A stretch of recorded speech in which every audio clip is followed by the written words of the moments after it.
What's up? What up, Up 3? What up, Shilk? Fashionably late, as always. You know how it goes, especially on these weekday ones. How is everybody's Thursday? Right? It is Thursday. It is Thursday. Let me adjust my microphone here.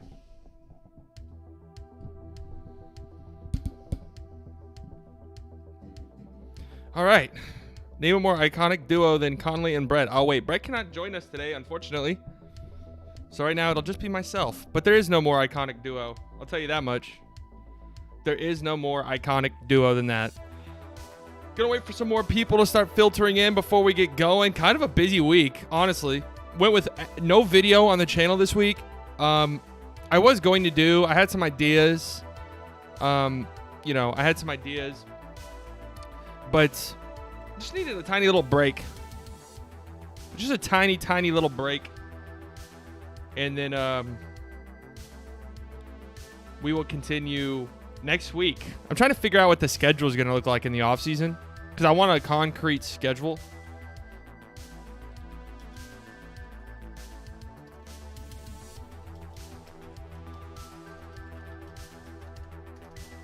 Wait, you tried to join the Discord, Shilky, and it wouldn't let you?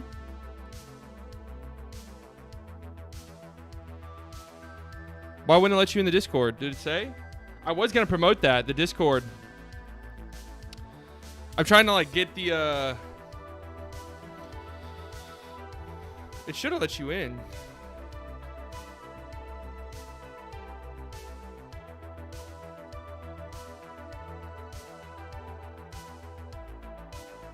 Invite invalid. Uh-oh.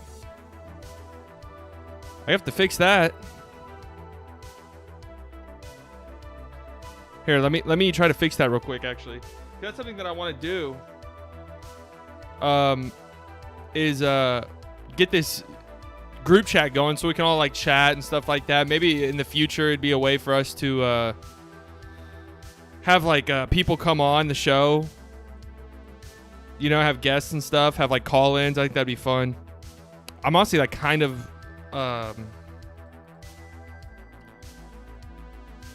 I'm kind of a noob at Discord, admittedly. So I don't really know what I'm doing. But I just go here, invite people.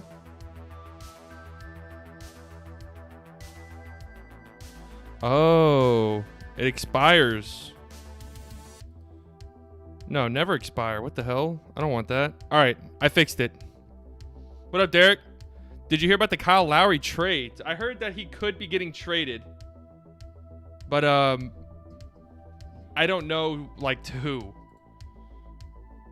All right, let me edit this link here in the description, and then you guys can join this Discord chat if you want.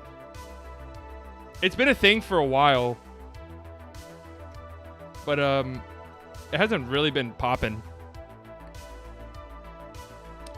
So there you go. I just edited it just now, so that link should work. If you click on the Discord link in the description, it should take you to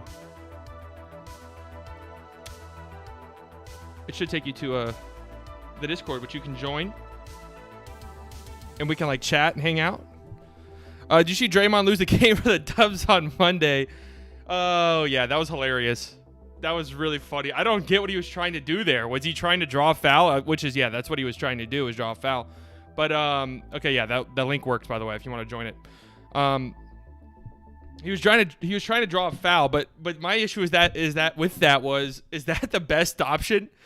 Out of all of the things that Draymond could have done, was that the best thing? Draymond going to the line for 3 free throws, as opposed to at least letting Steph throw something up, right? Would you rather have Draymond shoot 3 free throws? What was it? Were they down 3?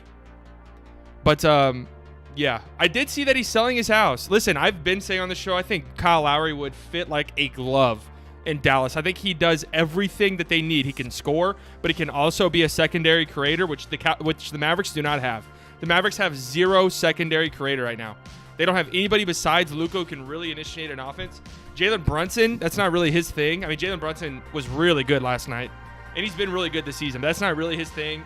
You know, he's more of a scorer than anything else. Same with Tim Hardaway. You know, same with like KP. The Mavs have guys who can score and create for themselves, but they can't really be, you know, creators like that, like Luka can. Yeah, down 3. Yeah, I don't know. They were gonna foul him, and he wanted to make a 3. Yeah, that's what I'm saying though. Like, what is Draymond's free throw percentage?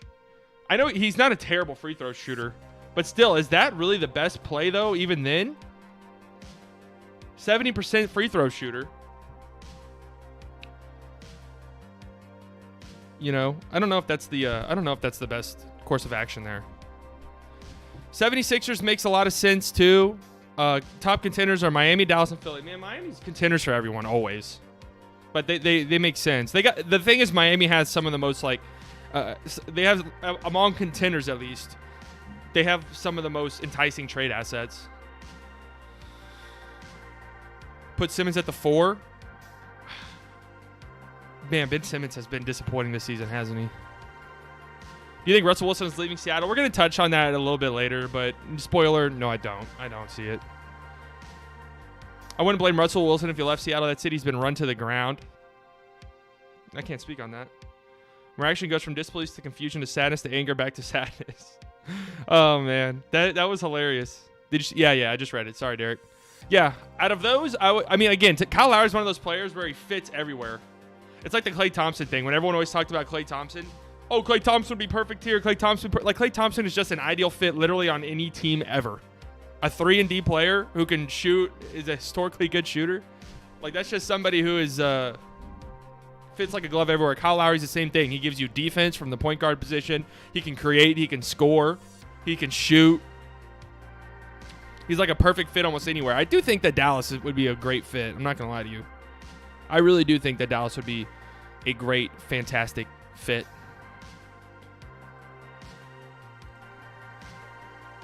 All right, I just tweeted out this link. I thought I already did that. I got to show you guys something real quick before we really get started. I have a whole... some things open right now, some things that we'll talk about, I guess, too, here in a bit.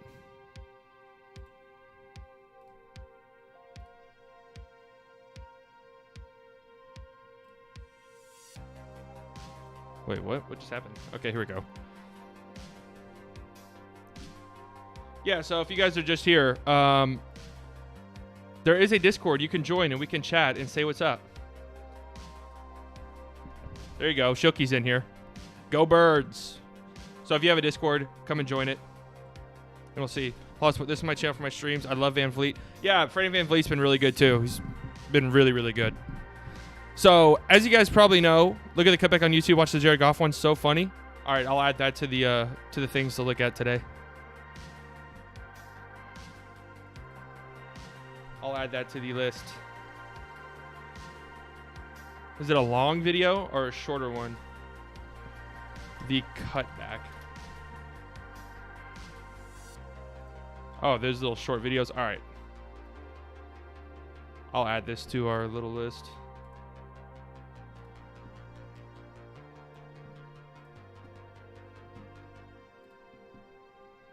This happened. Wait, what?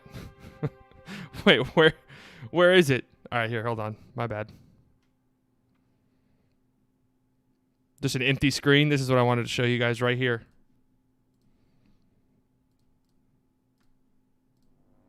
I forget that I have to do this every single time. Wait, can you guys see this right now? All right.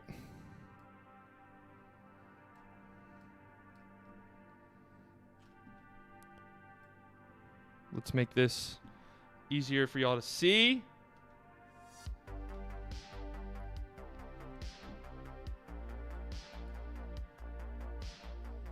Boom, boom, boom.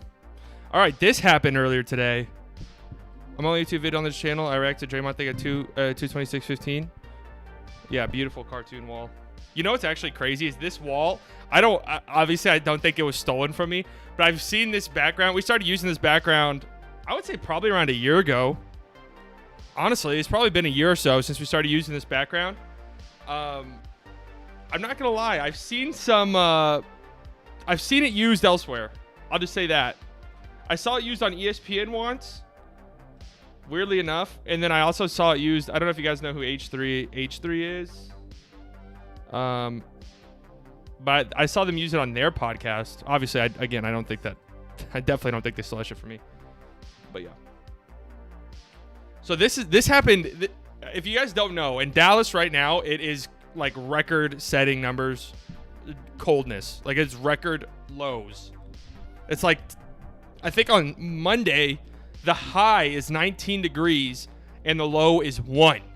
And right now it's like 20 degrees outside. It's not supposed to get above the 30s or above like 35 degrees for like the next 10 days. It's going to be absurdly cold. And this happened. It's actually a pretty serious situation. This happened in Fort Worth, which you guys don't know, the DFW Metroplex. Fort Worth is outside of Dallas, just outside of Dallas. And huge pileup on this highway. 100 cars, they said.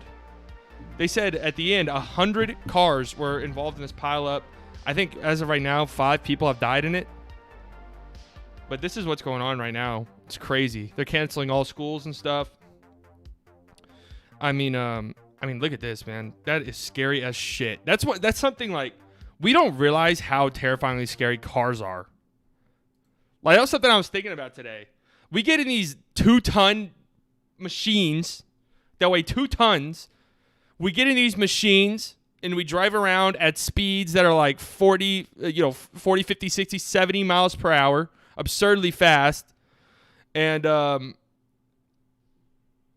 any like wrong move, anything like this, like a slick road or an icy road, something like this, just completely out of your control, can cause something like this and, lead to a loss of life or, life-altering injuries. It's crazy. It's something we just don't think about, how, like, terrifyingly scary cars are. Seriously, like, there's nothing these people could have done, And again, in Dallas, in the South, we're not, like, prepared for a situation like this, man. We're not prepared for snow or ice. So, our roads aren't really built, like, our roads really aren't built to, like, sustain ice and have ice on the roads and they still be good to drive on. I think the most we do is like sand the roads if we know it's going to get cold. But yeah, man, sad, scary, terrifying. So I just wanted to let you guys know that's what's happening right now. Not this. I mean, this, fortunately, I think this happened earlier this morning. But yeah, sad stuff. Sad stuff. Crazy. What else do we have going on? How happy would it be if Lowry came to Dallas? I'd be very happy. My thing with any Mavericks trade or potential trade is like, we don't have a lot of assets to trade. So assets that we would trade would be people who are contributing to our current team. And our we have won, we've won 3 of the last 4 games. So we look better. I've been negative about the Mavericks. I haven't really bought into the. I haven't really bought into the excuses. They do make sense to me, but I don't want to hear that shit. You know what I mean? Like, it gets to a certain point where I don't care about excuses. But the Mavs were like, out of every NBA team, obviously, pretty much every team is dealing with COVID in some way, shape, or form. But the Mavericks got hit the hardest. In terms of like players missing and key role players missing too, not just like random guys, but key guys missing weeks of time, and the Mavs are really struggling during that time period. And then they come back, and obviously, fortunately, knock on glass, I haven't had to deal with COVID, and I hope I don't have to. So I don't know what it's like to recover from it.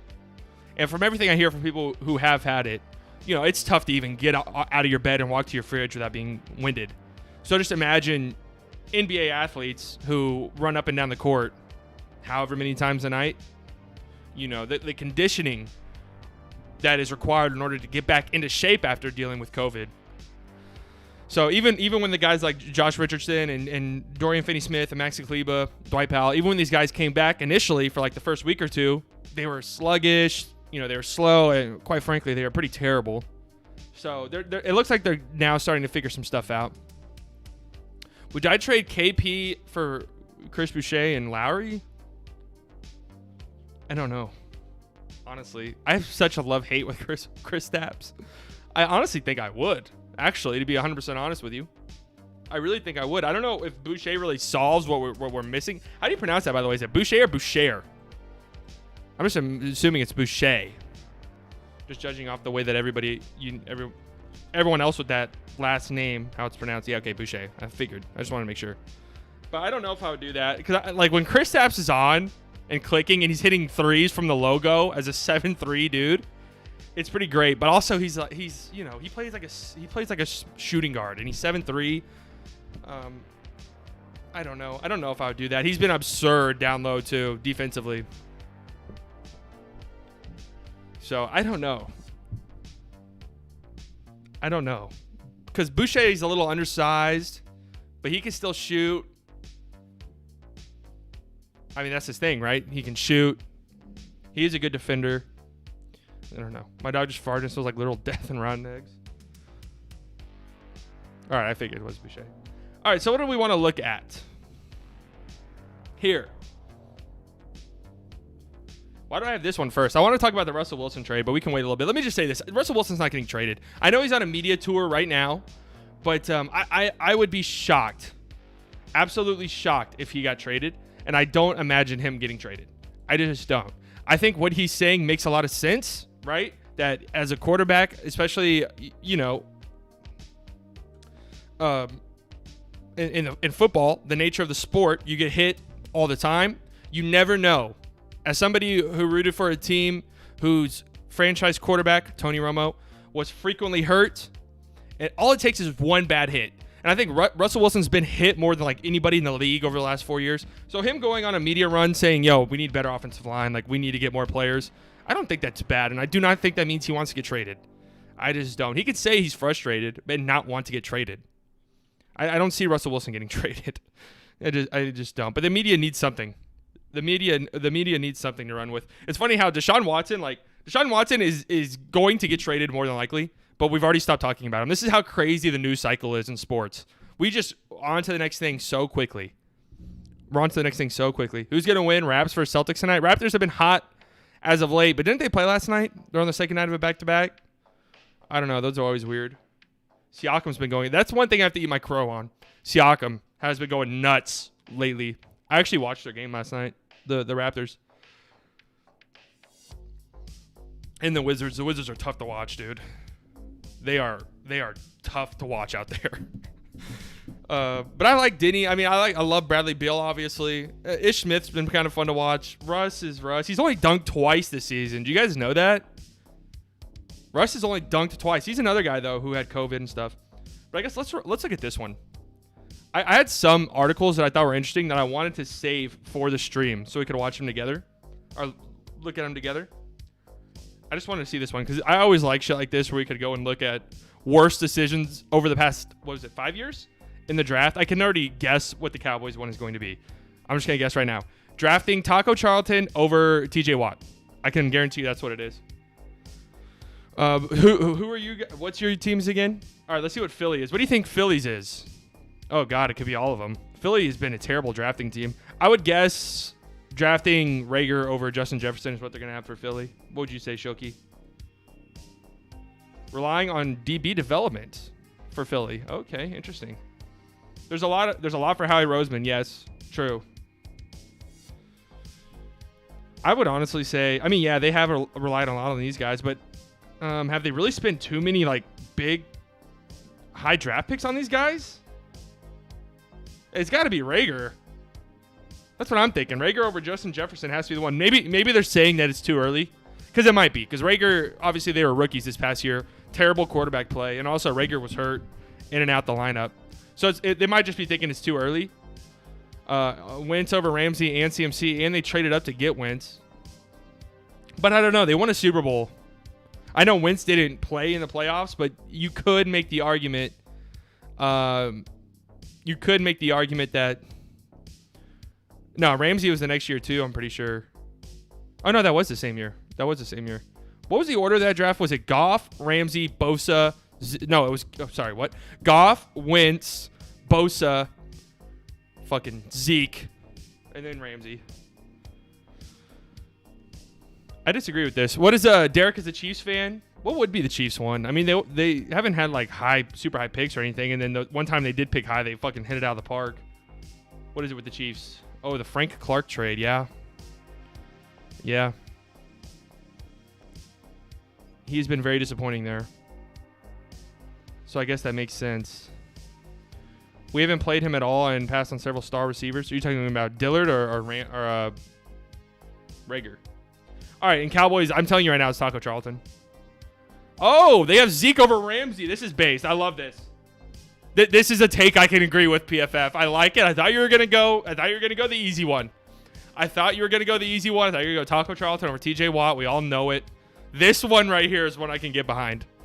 This is one that I could agree with. Zeke over Jalen Ramsey. I wish this channel was active then. I was so fucking mad. Like, I was damn near ready to denounce my fandom. I was so upset by this. You can ask my old college roommate. I was so pissed. Because I thought for sure we were drafting Jalen Ramsey. One of the better corner prospects in a very long time was available. We needed a corner. We had the 4th overall pick. And, I mean, this guy's going in on him. It was an indefensible decision made even worse by the unwavering commitment to justifying it. Man, I disagree with PFF sometimes, but this is a take. I mean, this is beautiful right here.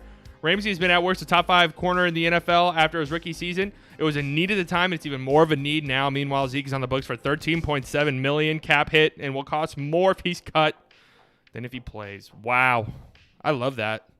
Prescott greater than Goff and Wentz. Why I don't trust draft prospects. The draft it's ultimately always a crapshoot. You know, you have some teams that are better at it than others, but you'll notice one thing. Teams that are really good consistently are very good at drafting later in the draft. That's much more that really is a good representation of good teams right there. How good they draft on day 2 and day 3. Can they get guys who could come in and be very solid contributors in the 2nd, 3rd, 4th, 5th round of drafts? You know, 6th and 7th round, you get lucky every now and then, but most of the time those guys aren't really doing much. But in the 2nd, 3rd, 4th round, can you get guys who can come in and be key contributors? Maybe not Pro Bowlers or all pro players. That's one thing the Cowboys have been decently good at. I will say that. And some of the other teams, you know, you look at some of the better teams in the league, they're very good at that. And some of the other better teams, they don't even give a fuck about drafting. Look at the Rams. They don't care. Trade everyone for current superstars. What are some of these other ones? Cleveland Browns, 2016. What was the 2016 draft for Cleveland? I wish Nelson was here. Chicago Bears. Do I have to say it? Yeah. Is that obviously Mitchell Trubisky? All right, I kind of like this article. It's not what you would expect, because I thought for sure they were going to say Rager over Justin Jefferson for the Eagles. I thought for sure we were going to get Taco Charlton over TJ Watt. But no, this is a pretty good article right here. Yeah, Saquon at number 2 ended up being a bad pick. But yeah, I can't sit here and say that everyone knew it was going to happen, because I remember saying that the Browns probably should have drafted Saquon at 1. Because remember that draft? What draft was that? 2017? 2017, the Browns had the 1st and 4th pick. Or was it the 5th? 1st and 4th. I'm pretty sure it's 1st and 4th pick in that draft. They drafted Baker at 1, obviously, and then Denzel Ward. So they knocked it out of the fucking park. But I remember my dumbass wanted them to draft Baker 1. Or I'm not Baker 1. Saquon 1 and Baker 4. Oh, that would have been a disaster, huh?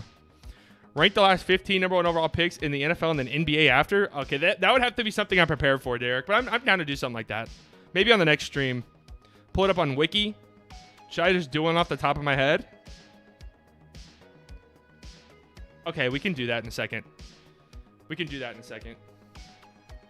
Actually, let's just do that right now. Because the next thing I want to get into is...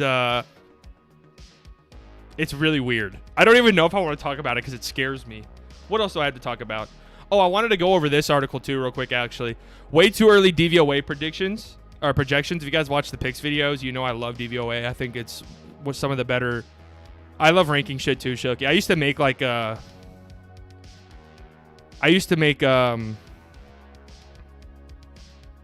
I used to make like spreadsheets for fun, ranking things. There's something addicting about it. So this is an article by DVO or Football Outsiders, who does the DVOA stuff, projecting very, very early DVOA projections for 2021. I don't agree with doing shit like this. I've had people come in the chat and ask me what I think the Cowboys will do next year. It's impossible to know. We haven't seen the draft. We haven't seen free agency. DVOA, what does it stand for again? Defensive, hold on, what is it?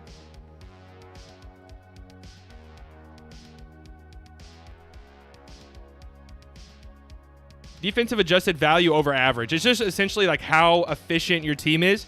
And the thing I really like about DVOA, or at least weighted DVOA, is it takes into account who you're playing, the level of competition. So if if you had two teams and both of them are say 10-6, right?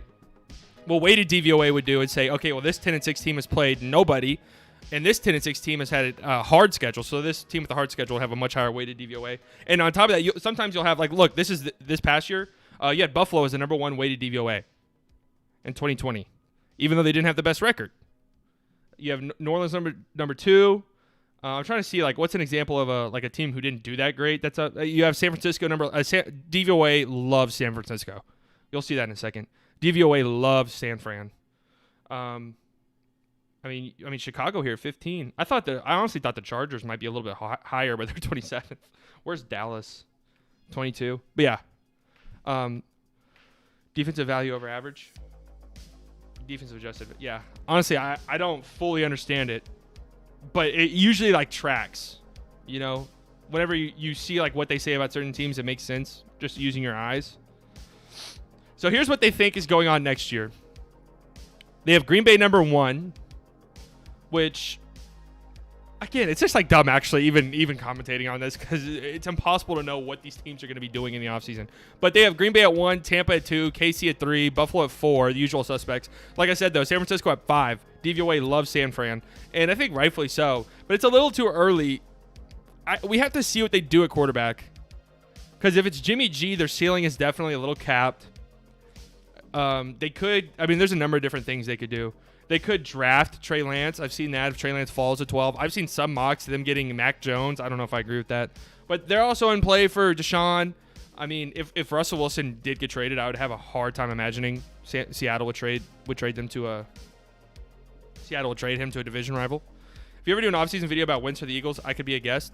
I'm trying to have people call in on the show in the future. I think that'd be fun. As the channel gets bigger, though. But Seattle at 6. That's interesting to me, actually. Seattle above the Rams, just going off what we know now, is actually interesting to me. I would like to see the reasoning why they think that. They have Baltimore 8, Pittsburgh 9, New Orleans all the way down at 10. But I wonder what their quarterback situation is. Do they say, New Orleans offense is based solely on the 4 games with Taysom Hill? Okay, so they're basing it off of Taysom Hill. That's interesting. Tennessee at 11, Dallas at 12. Dallas at 12. Indy at 13. Dallas ahead of Indy. I don't know if I agree with that. Minnesota, Arizona. I feel like the Chargers could be a big-time sleeper this upcoming season. Where do they have Washington at? Oh, man, they got Washington all the way down at 23. They have the Jets as the worst team, and then the Jags, Broncos, Lions. I have a hard time imagining the Lions probably won't be the worst team in the NFL next year. Philly at 26. Philly could be the worst team in the NFL, too. They had Phillies based solely on the game started by Jalen Hurts. Okay. Indianapolis offense set at -3% due to Phillip Rivers' retirement. All right. Slightly improved San Francisco defense based on injuries. See right there. It's like if you do that for San Fran, wouldn't you have to do that for pretty much all teams? Small bonus to the Rams offense and a similar penalty to the Detroit offense for their trade. A small bonus with teams with second-year starting quarterbacks. Usually those quarterbacks take a pretty big jump. So that's what DVOA expects. Again, it's just like dumb even doing this, though, because we don't know what teams are going to do on the draft. We don't know what teams are going to do in free agency. Who's going to trade for who, you know? Like, let's look at some of these teams down here. You have Washington down at 23, but what if they traded for Deshaun? They shoot up this board, huh? They immediately shoot up the board. You have Indy at 13. What if they made a big trade for a quarterback? They shoot up. I mean, San Fran, if they have San Fran at 5 right now, if they were to pull off a trade for somebody, would they be number 1? Interesting. Philly might tank. I mean, they probably will. We'll see, though. I'm very interested to see what Philly does in the draft. With the 6th pick, let's just assume, obviously, Trevor Lawrence is going 1. Trevor Lawrence is going 1. That's foregone conclusion. Zach Wilson, probably 2. Maybe Justin Fields, but it seems like Zach Wilson. And then Justin Fields probably would go to Atlanta. I would imagine that's what a lot of people are saying. So with 3 quarterbacks off the board in the top 4, would the Eagles take Trey Lance? I don't think so, honestly. But what if Justin Fields or Zach Wilson fell to them? Would they take him? Either of them? Or are they really going all in on Jalen Hurts? I really don't think so. I highly doubt it. Yeah, I saw that, Shoki. I saw that, unfortunately. I have a bad feeling about Dak, dude. There's just some of the things that are coming out, the way that some of the Cowboys reporters are talking. I'm very concerned, man. I'm very concerned. No Lance. Trey Lance is interesting because any team that would get him would be cool with a developmental quarterback. So it would either be I don't know where he fits. When you're looking at mock drafts, the Panthers make sense to me because they can wait a year on a quarterback, bring Teddy back, and then let Trey Lance wait. But what if a team is like, well, if we're going to be bad next year anyway, then I'd rather just wait until next year to get a quarterback and not be like some question mark developmental guy. Spend a top 10 pick on him. I don't know. Take a QB next year. This is a really great QB class, though. Trevor Lawrence obviously is going number 1 in pretty much every single draft. But Zach Wilson would probably go number 1 in a lot of drafts. Justin Fields would probably go number 1 in a lot of drafts. I don't think Trey Lance would. We want Sewell or Chase or Smith. I have a feeling Sewell's probably going to be gone. Either the Dolphins or the Bengals. And then, I mean, there's a real good chance that the Eagles have their pick of the litter at wide receiver. But you'll at least get one of them. Jamar Chase or one of Jamar Chase or Devontae Smith will be there. Guaranteed. It's possible that the Dolphins take, Jamar Chase, but then, no one else will. I don't see the Falcons going another wide receiver, especially at 4, and then I don't see the Bengals passing up on a franchise-altering tackle for a wide receiver. I don't give a fuck about the class. We're going to be 1 of 15. If there's one good quarterback, we'll get him. There's actually 17 games next year. I keep forgetting that. I keep forgetting that there's 17 games. I am interested to see what the Bengals would do if Sewell goes number 3 to the Dolphins, though. I think the Dolphins should take offensive tackle at 3, just because I think there are a lot of great wide receivers. They can get one later, but you're not going to get an offensive tackle at the level of Sewell later in the draft, even though it is a very deep tackle class as well. I'm kind of hoping the Cowboys get one at some point within the first 2, maybe 3 round pick, first 2 or 3 picks. But is Derek even still in here? Because I'm down to rank these number 1 picks. Let's pull up Wikipedia.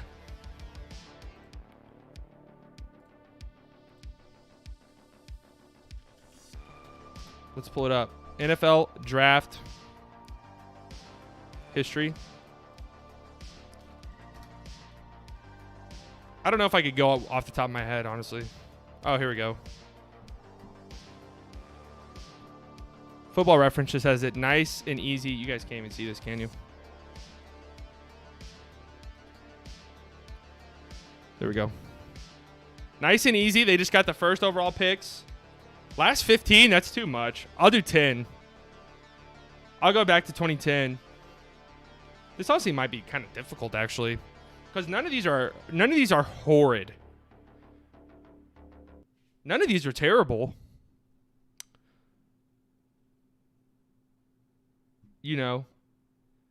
Tim Couch was absolutely abysmal. Courtney Brown, number 1 overall picks. Jamarcus Russell, obviously. I mean, we all know that.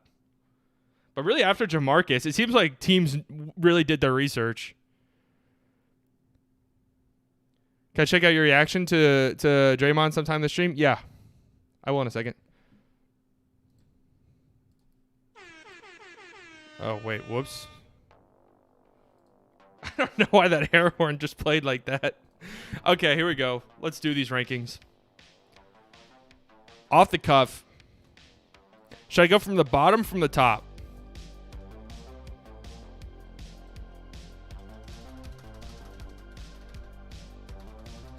All right, let's start. Damn, with it, the last 10 years really have not been that bad. But I'll start with number 10, dead last. I think it has to be Jameis Winston, right? Like, Jameis has to be last right now as it stands.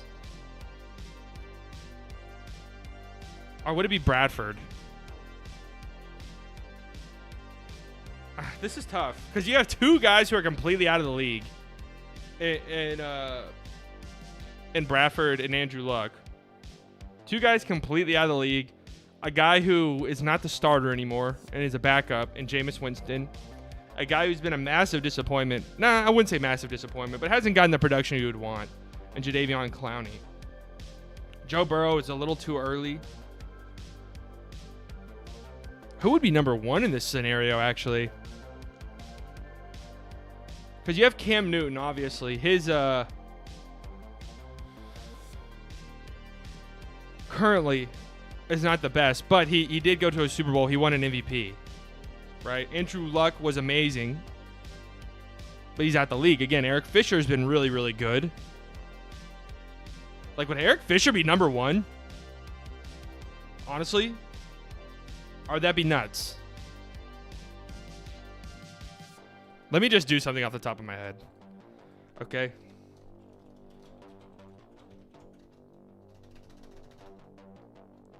Would you say that Sam Bradford was better than Jared Goff?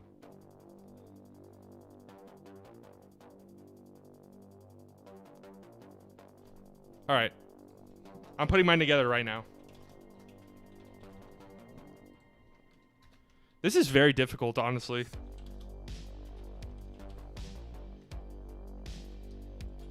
I'm taking everything into account. Okay, I'm taking everything that I know into account.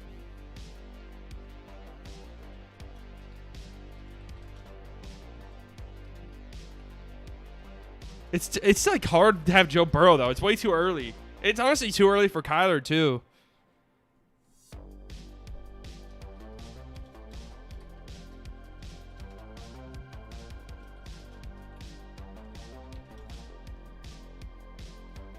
This is hard.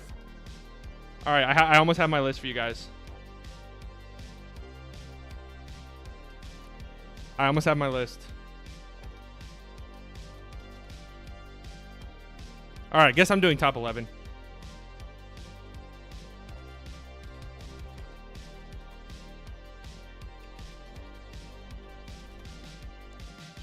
All right, here's my list right here. So I'm going with Jameis Winston last. I think I'm going to go with Jameis Winston last. I don't know. Jameis Winston and Bradford is a toss-up. It's a toss-up. Actually, I'm a Jameis Winston defender to my core. So what am I doing here? You're right. But I'll go Sam Bradford last, and then I'll go Jameis Winston 10th. It's just hard because Jameis Winston is a backup quarterback now. I do like him. I think he could still be a very good quarterback in the NFL. But I just can't. He got casted away by the team that drafted him, number 1 overall, and is now the backup, and is probably going to be a starter, maybe. Is Eric Fisher at 2 too high? He's one of the best in the league at his position. Maybe I'll take Eric Fisher down. Maybe I'll knock Eric Fisher down. But then look at the other number 1 picks, though. I think Myles Garrett's number 1, honestly.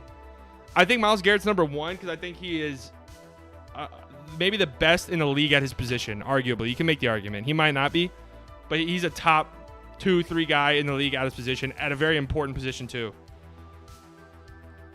So I think I feel pretty comfortable having Myles Garrett number 1, actually. Andrew Luck at 3.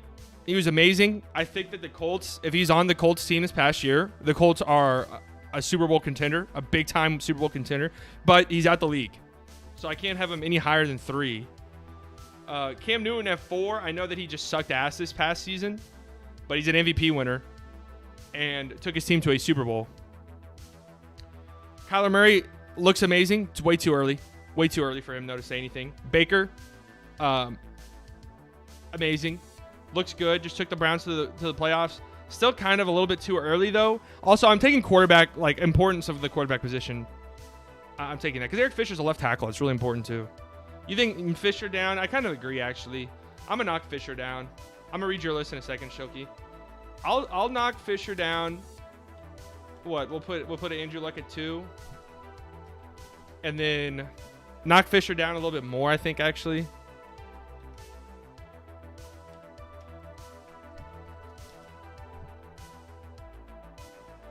Then Baker, again, too early. Jadeveon's been cool, but I don't think you would take him number 1 again. Like, I think you probably might take Myles Garrett number 1 again. I'd have to look at the draft again. But, like, Jadeveon hasn't really been what you kind of want him to be. He's been very good. He's been a good player. But the production isn't really where you would want it to be. Especially compared to someone like Myles Garrett, right? Another defensive lineman who went number 1 overall. Joe Burrow at 8, way too early to tell. Way too early to tell. I almost want to take him off the list entirely. In fact, I'm actually going to. Like, it's impossibly early to tell. Jared Goff went to a Super Bowl. Like, yeah, hasn't been great lately. But then Jameis. Again, like I said, and then Bradford. Parker Powell, backup quarterback at Missouri State. No, I have not heard of him. All right, what was your list, Shoki? Number 1, Luck. Number 2, Garrett. Number 3, Newton. Number 4, Clowney. Number 5, Murray. Number 6, Fisher. 7, Burrow. 8, Mayfield. Interesting.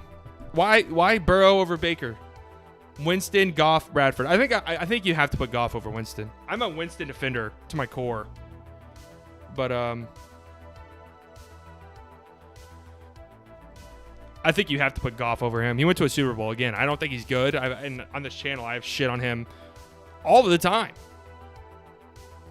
Dude, it's so fucking hot in this apartment. Oh my God. I have to have the heater on, though. Or else the pipes might burst. Yeah, I think there's a pretty good list right here. Because I'll put Andrew Luck, too. Even though he's at the league, he was really good. And I think it's hard to say he lives up to the hype because he was super hyped. Okay. Because he was super hyped. But, damn. What could have been with Andrew Luck? Seriously, that's super sad. I really think he's done. Because did you guys hear those rumors? There's a lot of rumors flying around last week that Andrew Luck was going to come back. But from everything that it sounds like, he's like more done now than he was when he retired last year. Was that this past offseason? No, okay. It's been 2 years. I was about to say, dude, this year's been so fucking long. Like, I would have been surprised if it was this past year. But I like this list. It's been a weird... Because some of these guys, obviously, Baker, Kyler, Burrow, I took off. Yeah, even Myles Garrett. It's kind of really early in their careers. But, Shoki says hello. Yeah. Take your shoes off. I don't have my shoes on. I have socks on, though. Might take those off.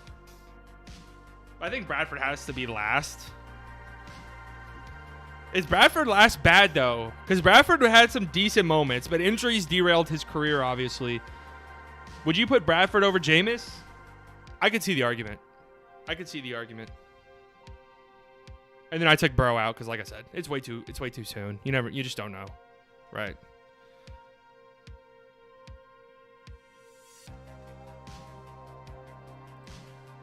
And then what did Derek? I don't even think Derek's here anymore, and he's the one who wanted me to do this. So I'll just save this in case Derek comes back. And you wanted to do the NBA ones too? All right. I bet does the basketball one have the same exact one? Okay, yeah, they do. Again, I'll take Anthony Edwards out because he's been rough at times this year. But I'm not gonna lie though, when you like statistically, Anthony Edwards has not been very good. But when you watch him play though, he looks good. Like he has it.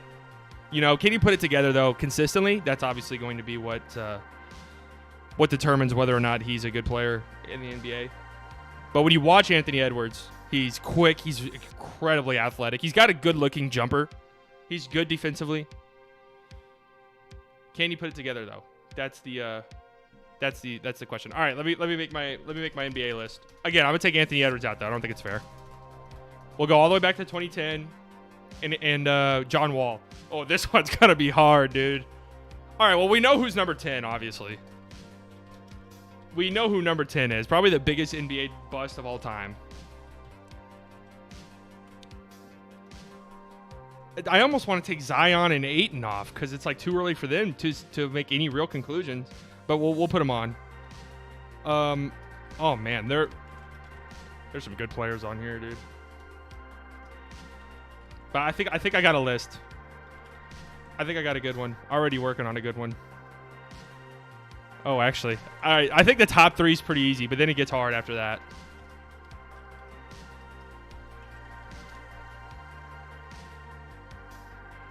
Oh, then it gets really hard.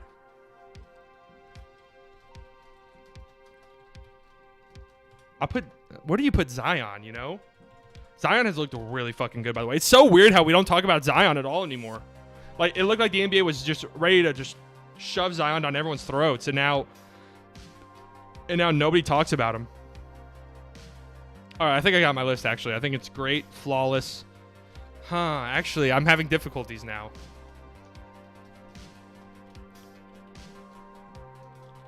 Okay, here's my list. I didn't look at the chat because I want to make my own list. Okay, Derek's here. We did what you wanted us to do, Derek. All right, here's my list. Anthony Bennett obviously is number 10. That's obvious. Fultz number 9. While Fultz has, it looks like he's going to carve himself out a pretty nice career.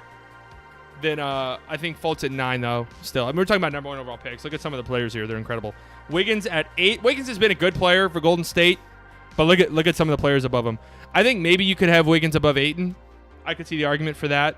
Actually, but I still think that Wiggins got a max contract and everything, and I don't know if he lived up to it. I don't even know if Ayton will get maxed. He probably will because that's what young players are. But Ayton is a very good defender, like an incredibly good defender, very important for that Suns team. And the Mavs are like 1-8 against Ayton, weirdly enough. Then I'd probably go Ben Simmons here at 6. Maybe you could go Ben Simmons over John Wall. But it's just Ben Simmons' whole career so far has been just like people talking about what Ben Simmons could be. He's an amazingly good defender. Maybe this year's been a disappointment for sure. But given his versatility and everything, he's one of, if not maybe the best defender in the NBA. Last year, you could have made the argument, I think. But he's one of the best defenders in the NBA. So do you put him over John Wall? Who John Wall was an elite top 3 point guard when he was healthy. And he has been decent this year. But obviously, injuries derailed his career. But he was very, very, very good early on. Definitely better than Ben, I think, ever has been. 4, I think, is Zion. Maybe too early, but Zion looks really good. He's got to improve defensively. There's obviously like longevity concerns with him, injury concerns with him.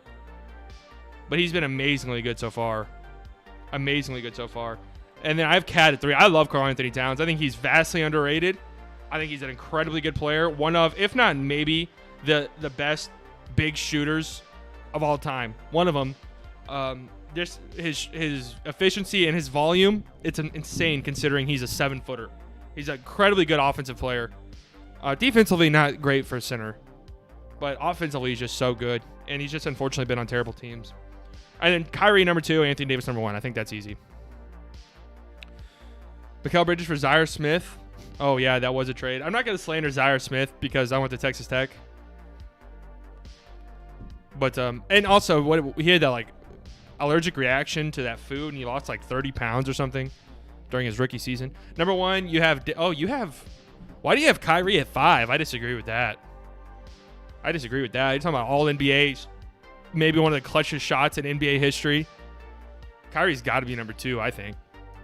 Cat number 2, Ayton number 3. Wiggins, Wall, Williamson, Fultz, Bennett. I think Wiggins has to be 8. I think the bottom 3 and top 3 is pretty set. Honestly.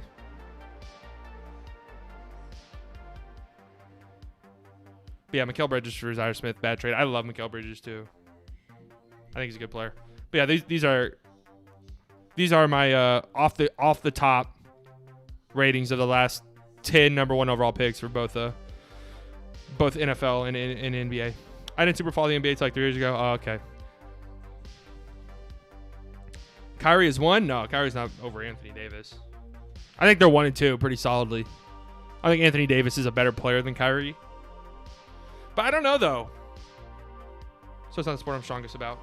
Word. So there you go. There's the list. I want to see. I'm not going to do the fucking baseball one. I just want to see. I want to see. Do they even have it on here? They don't even have the draft thing on here. All right. I want to see who the last 10 number 1 overall picks were in the MLB, because the MLB draft is literally just throw darts at a board and hope for the best. Like, that's it. Like, you get number 1 overall pick, it really means nothing. So that would be interesting to see. But anyways, I feel like my NBA list is pretty bulletproof, to be honest with you. Do tied lists? What is that? Are you talking like tiered lists? Yeah, a tier list for what though? Oh yeah, Dansby was the number 1 overall pick. Casey Mize. You never know though until those guys are in the major leagues. You know, that's the thing about baseball. Jurickson Profar was like one of the most surefire number 1 prospects in a long time, and he did nothing. Or he didn't do anything. He didn't do nothing, but he did not live up to his hype. Harper and Strasburg, yeah, those are obviously hits. But those are like weird, like no-brainers. You know, most of the time there's not like a no-brainer. I guess is it this upcoming draft where it has which Kumar Rocker and Al Leader's kid? Watch my Draymond reaction. Here, okay, I will in a second, but let me go over some of the other stuff I wanted to do. What is this right here? Oh my God, the Houston Texans drama just does not stop coming, does it? The Houston Texans drama just does not stop coming. It's honestly endless content. It's great. NBA front office GM tier list? Oh, that'd be probably a little bit too difficult for me. You think Zion is better than John Wall? Zion has been so good. It's tough, though, because we know how John Wall's career kind of turned out. Would you say that John Wall was a worthy number 1 overall pick? When was that draft?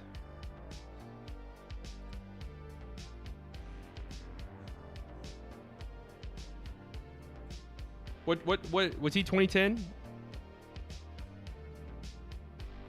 You had DeMarcus Cousins, Paul George. Outside of that, though, nothing too crazy. But I would probably say Paul George would go 1 in a redraft of this draft, especially considering what we know.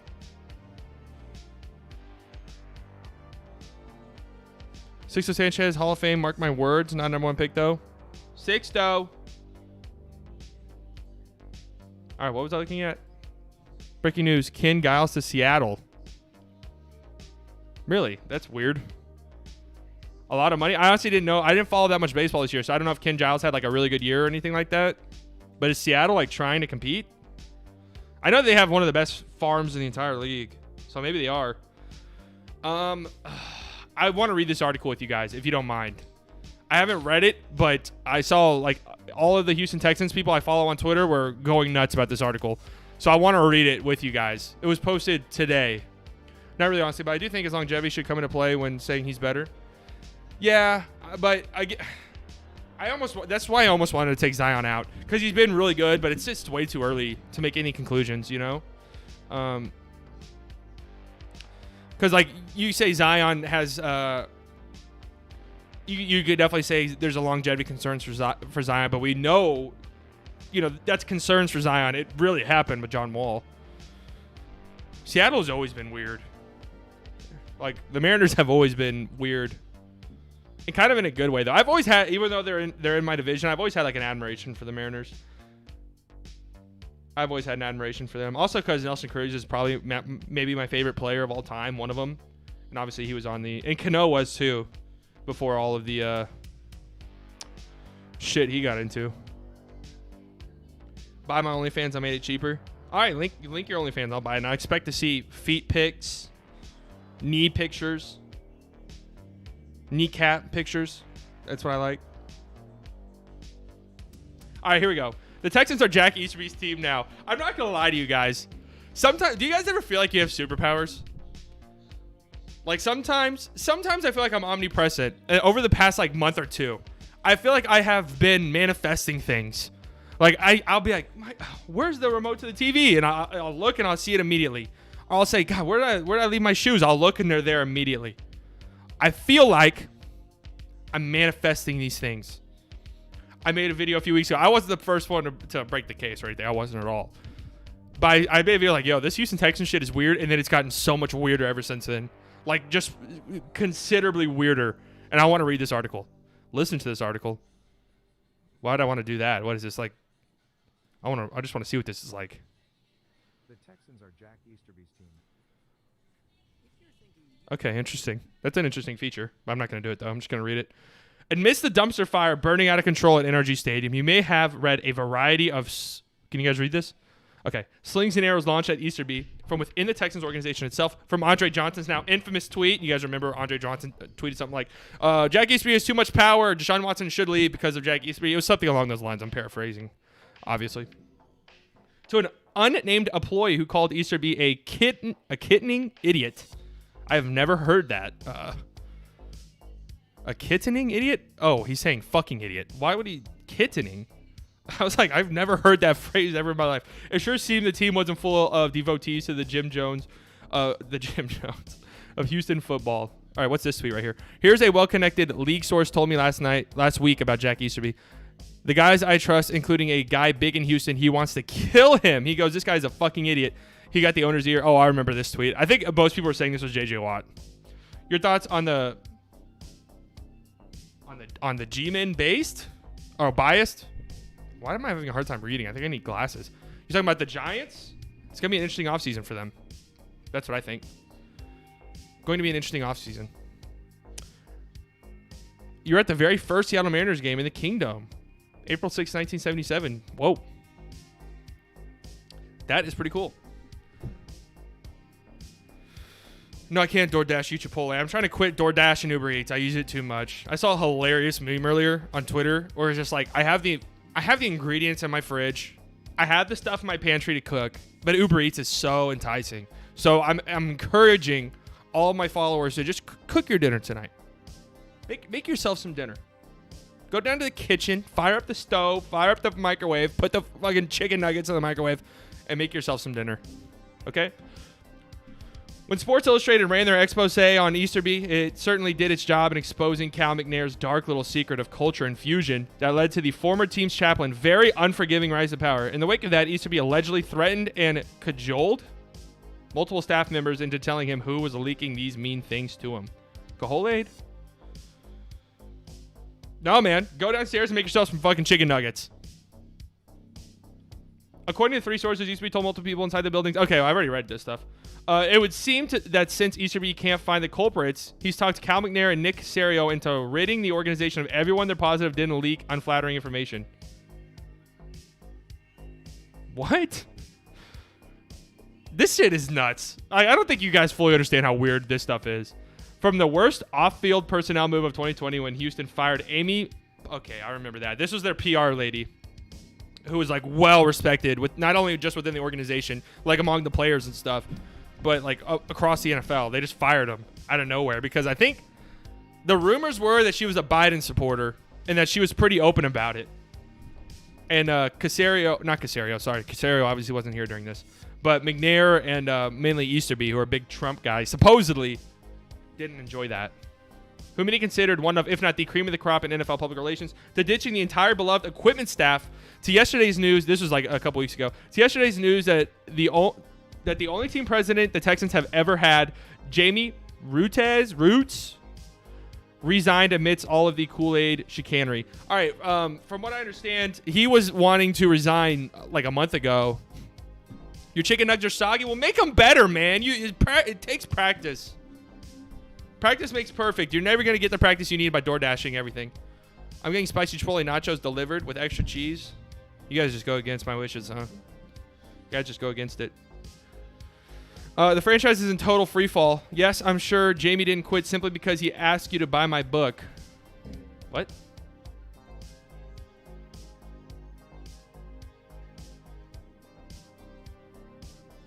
Okay, I don't know. I don't get that.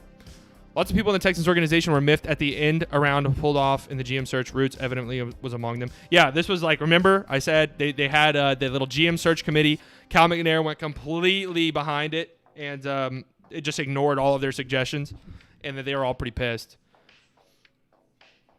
All right, here's what Sports Illustrated said. Gone are the director of football administration, Kevin, and I'm going to try to pronounce that, Krajovic. That's exactly right. A 15-year employee, most recently involved in managing the team's salary cap. All right, this shit's too far away from me. I can barely read it. The equipment manager, Mike Parson, 13 years with the Texans and his staff, and Doug West, who is the team's director of practice facility development and special projects. That's been West's title for the last 2 years. Previously to that, he had previously spent 5 years as the Texans vice president of football operations. We find it worth noting as that guy moves on that Easterby claims on his resume to have a background in NFL cap management. Oh, yeah, this was a big thing that I didn't mention, that he lied on his resume whenever he was, like, applying for jobs. Bro, I made him nice and crunchy, but someone spilled vodka on the nugs. All right, we'll get back in the kitchen and make some more nugs.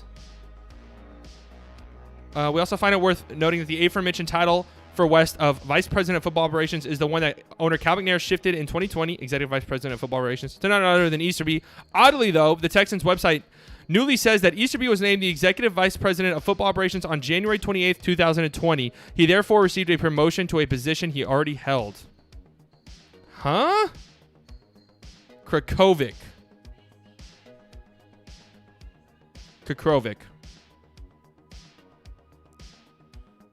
I mean, that sounds right to me, actually. Jack Easterby's rise to power is now complete. The Texans are remaking the staff in his image. Oh, my God. This is so juicy, dude. I love this story. This is the story that keeps on giving, honestly. It's endless content.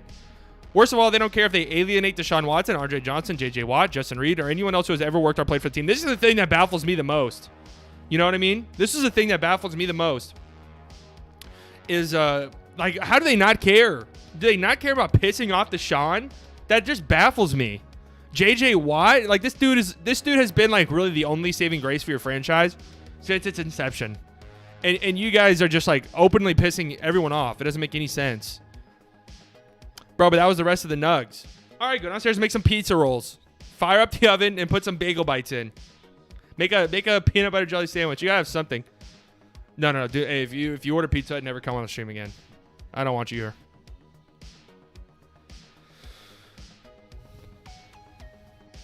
This is J.J. Watt being pissed off about the equipment staff being fired.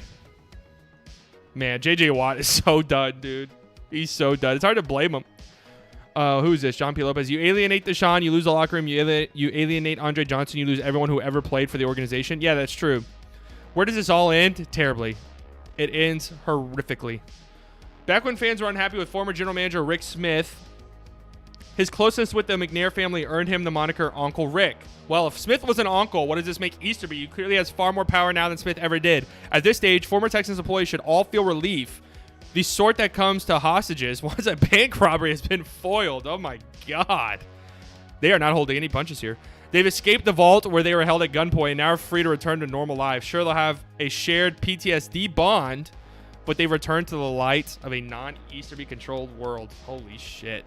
Stuffed cheese pizza. Hey, Papa John's does stuffed crust now, so you don't have to go to Pizza Hut for it. Papa John's does it, and they do it better.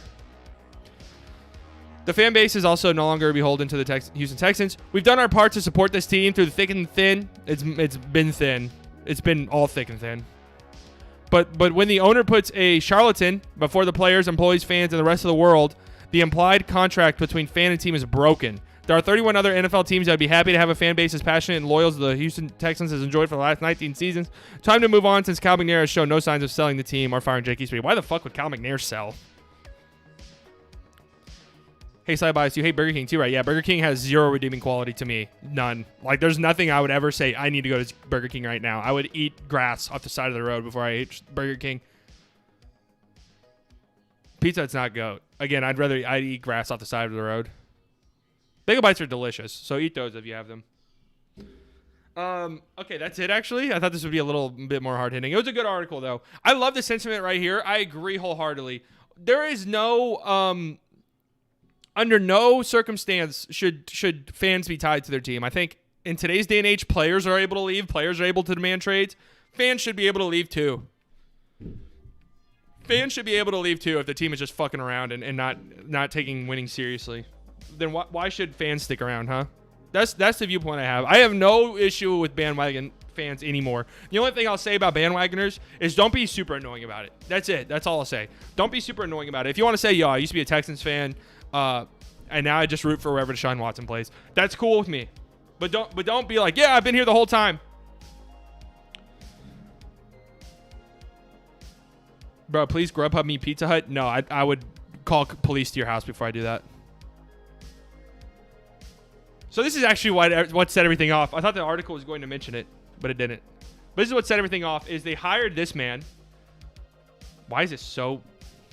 Oh, there you go.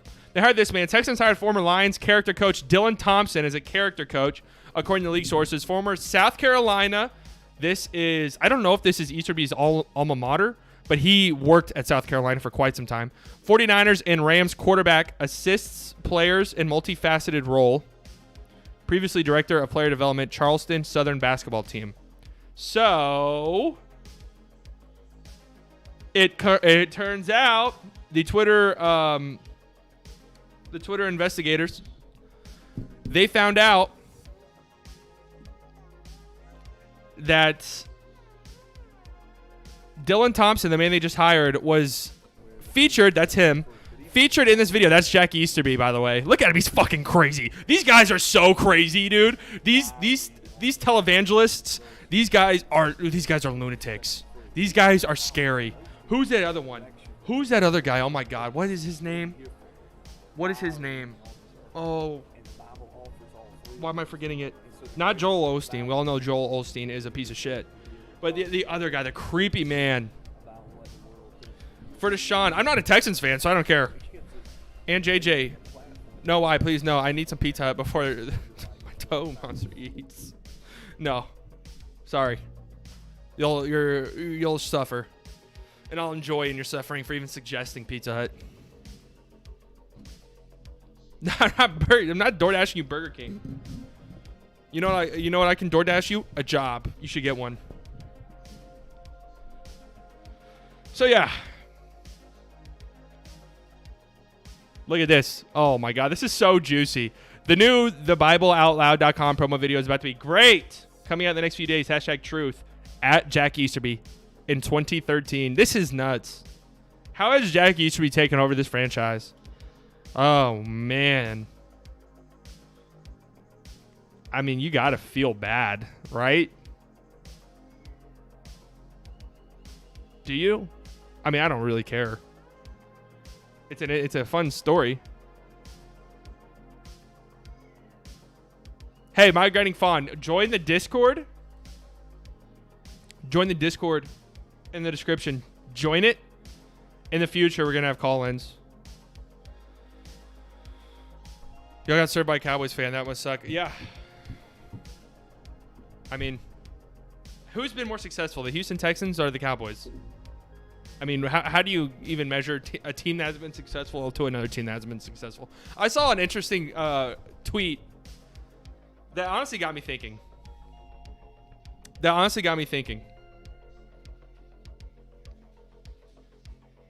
The tweet said, are the Tampa Bay Buccaneers the most successful team in the NFC South? They have the worst winning percentage in the NFC South by a lot. Like as far as like franchise history goes, they have the worst winning percentage in the NFC South by a lot. But they've won 2 Super Bowls.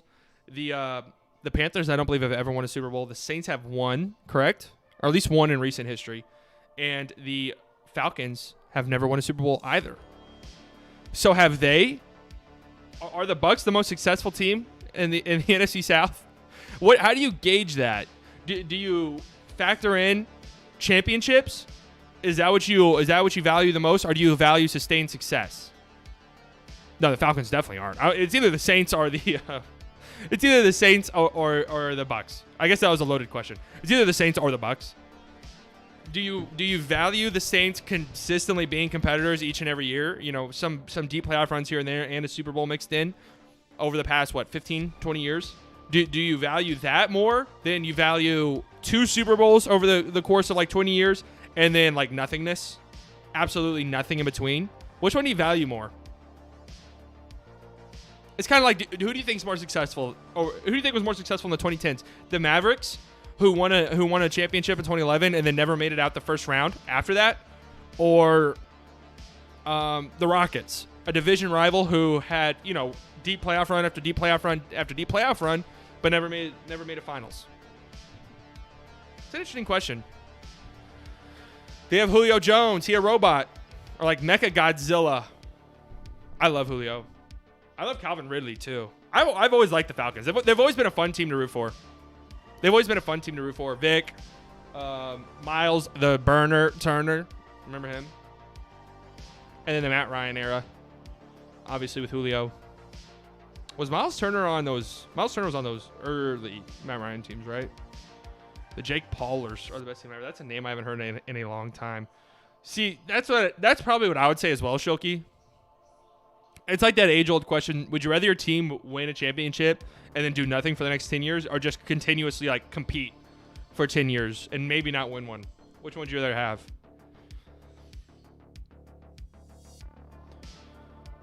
Oh yeah, Devin Hester too. That's what I'm saying. Those Falcon teams are fun. Trying to think of any notable like defensive players though. Oh yeah, Tony G. It's all offense.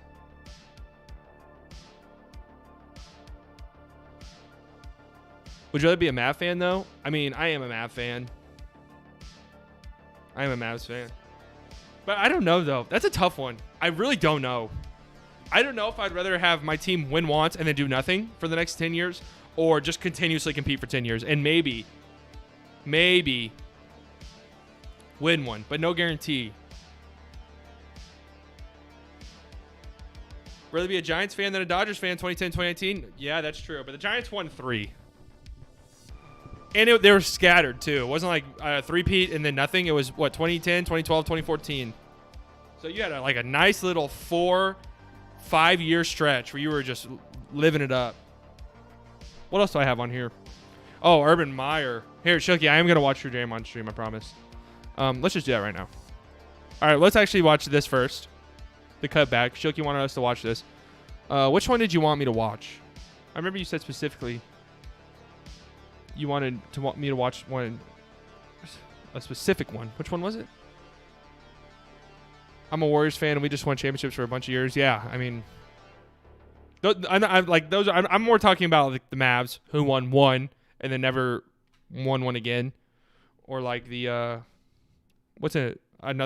the only ones I can ever really think of are basketball ones, but like the Raptors. All right, see you, migrating fawn. Which one of these did you want me to watch? Jared Goff one. This one right here? Oh, 1.1 million views. Turn it up. I have it muted. Anger, but it slipped out of your hand and actually hit a. You guys hear this?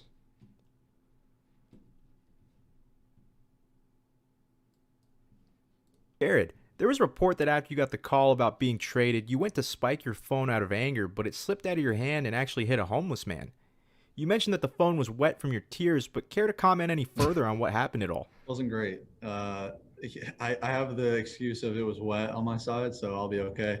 But I went for like a super spike. I was trying to like really get one. If I would have done like a medium spike, it would have been fine. Oh shit. Those I don't know if you've ever watched It's Real 85. They were really big like back in the early 2010s. But he did like voiceovers. It's like DJ Michi Meech now does the exact same thing, like almost an identical copy. And he goes viral on Twitter a bunch. And you're Andy, on Taco Bell you just inked a $200 million sponsorship with Taco Bell, and I want to support you by eating there, but the last time I went, I shit myself almost immediately. Is knowing when to head to the bathroom after a Taco Bell meal just a skill that I'm going to have to develop with more experience? Yeah, listen, I think with experience, you probably have a better feel for it. I just think naturally, I think you'd have a better feel for it. So I'll tell you yes on that. Jesus. No Taco Bell slander allowed, though. No, these are pretty funny. All right, what was the timestamp on the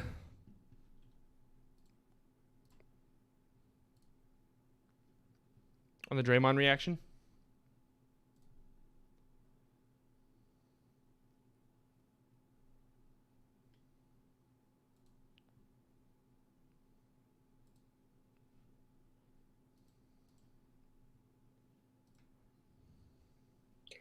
Hey. Shooting foul. 2:25. Oh man, you cut it off almost immediately. Thunder are up. It just feels weird to say that because Thunder. Oh, 2:26. Like it is.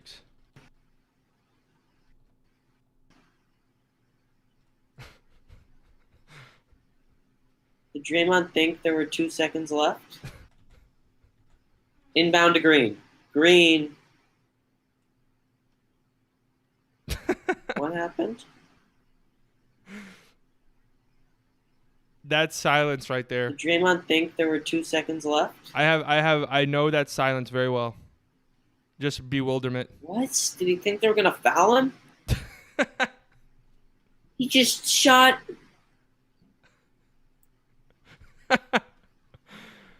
Oh shit. Oh that's my God, hilarious. Draymond.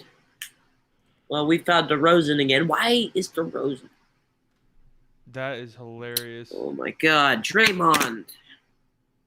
Do you What think was, they're gonna foul him? Like, I honestly, that's a pretty like mild reaction, to be honest with you, compared to what mine would have been in that situation.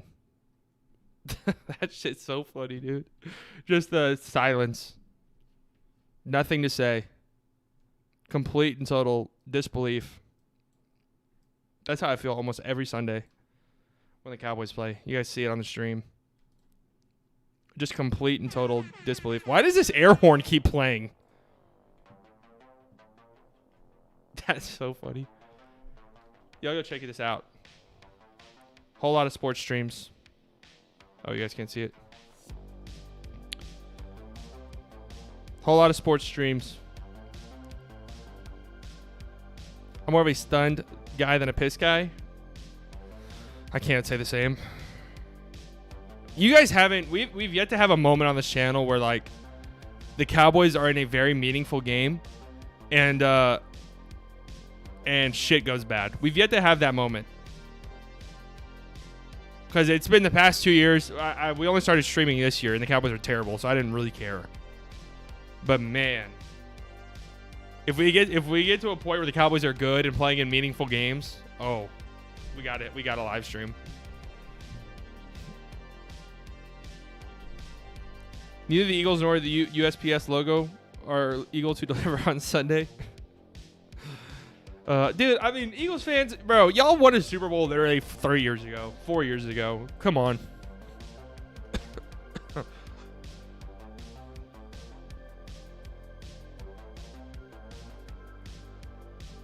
Like, you guys just won. I don't feel bad in the slightest.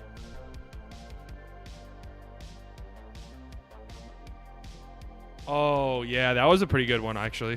The fumble was a pretty good one. I was pretty mad at that one, actually. I was pretty mad at that one. All right. Streaming the Dubs Mad Street game. All right, I'll come stop by and say what's up. This happened earlier today too. I don't know how deep I want to go into this on the stream because I think I might make a video on it tomorrow.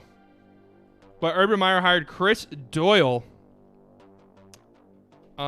If you guys don't know who Chris Doyle is, which you probably don't, Chris Doyle was the strength and conditioning coach for the Iowa Hawkeyes before being let go only like 8 months ago. This was a recent thing because there was a tweet I saw earlier. Where was it?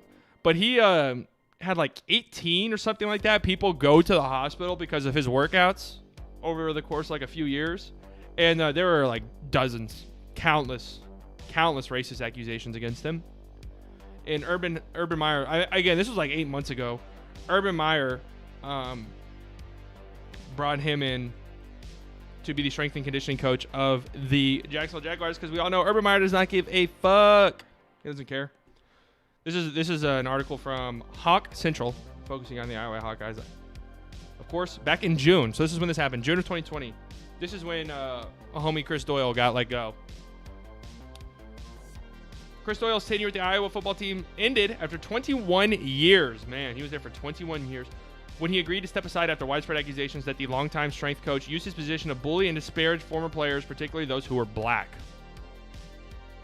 The university reached a separation agreement with Doyle. The school announced in a press release for the agreement, Doyle's bout will include 2 payments of $556,000. So he got paid $1 million for being fired for being racist. It's a pretty nice package there. Iowa Athletics Director Gary Berta appearing at a news conference. Okay, does this article say what he did? I don't care about any of this shit. Having placed on administrative leave by the university June 6th after former Hawkeyes took to social media to point to him. I remember this happening, actually. As the largest impediment to fostering a racially inclusive atmosphere within the football program, it had been announced that Berta would lead a review of Doyle's behavior. Are we going to get anything like... any accusations? Okay, anyway, I don't really want to go too deep into this right now because I do plan on doing it later. Maybe doing a video about it. But yeah, we know Urban Meyer, man. Dude doesn't care. He's all about winning, which is, I guess, respectable in some instances. But not the best judge of character. You go back and look at what Florida team was that? Like the 2010 Florida team. I think it was something like 23 of those guys, like 23 people on the roster ended up being in prison at one time or another.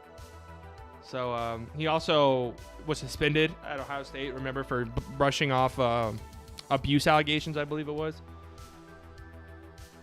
So interesting start to the Urban Meyer tenure at Jacksonville. Interesting start. You just see this guy doing this. I can't believe Urban Meyer's the coach of the Jags. It's honestly like hard to believe. Even when I say it out loud, it doesn't sound real. So weird. So strange. All right, guys. Well, I'm about to cut the stream off. It's been a pretty good one. It was kind of a busy news week, but again, like I've been taking the week off pretty much from the channel because we've been going so hard during the playoffs and stuff like that. So it needed a tiny little break. And because of that, I haven't been paying too much attention to things going on.